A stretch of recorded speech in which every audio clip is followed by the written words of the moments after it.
Relationship problems, emotional upsets, and you. Sometimes I think the whole purpose for relationships, especially close, intimate relationships, is to make us struggle, suffer, and wish we could be alone. But then when our wish is granted, when we finally break up with this person who has been the cause of all of our suffering, something strange often happens. We begin to miss this person. We start to reminisce about all the good times, the good feelings, the happy moments, and the unlived possibilities. Often, in a very short time, one or the other makes contact and the relationship is right back where it was before. For a few moments or hours, or perhaps days, we are back on our honeymoon of love. And then, the relationship problems creep back in and we start feeling upset, angry, anxious, moody, frustrated, bored, or whatever our emotional tendencies are. What's wrong with this picture? Why do many close relationships often create intense emotional problems for us? Why do we remain in such painful, difficult claustrophobic situations?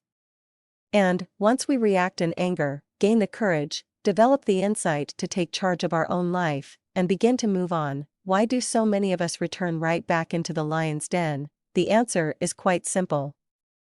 We are naturally social beings. We need others to know we exist, to validate our thoughts, beliefs, attitudes, and behaviors. However, the media and our culture provide mixed messages about how cool it is to be self-sufficient, independent, and even self-centered. And our well-meaning friends, in their attempts to help us do what they think is best for us, sometimes plant their own doubt, confusion, and downright hostility into our minds just when we need to think our own thoughts. Oh, what's the deal?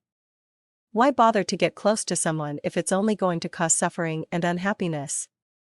And why bother to have friends if we can't count on their unbiased wisdom in our times of need? To me, the solution is, ask not what your relationship can do for you, but what you can do for your relationship.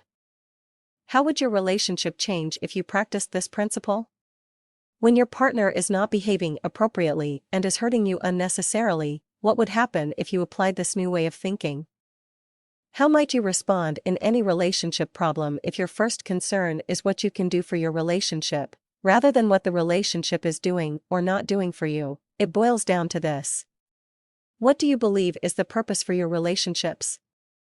Is the purpose to please you and provide whatever you desire, or is the purpose to help you develop greater self-awareness, compassion, and insight into the thoughts and feelings of others so that you can overcome relationship problems and enjoy life? If you would like to create a new way of handling your relationship problems but do not know how, a few sessions of counseling can make a huge difference.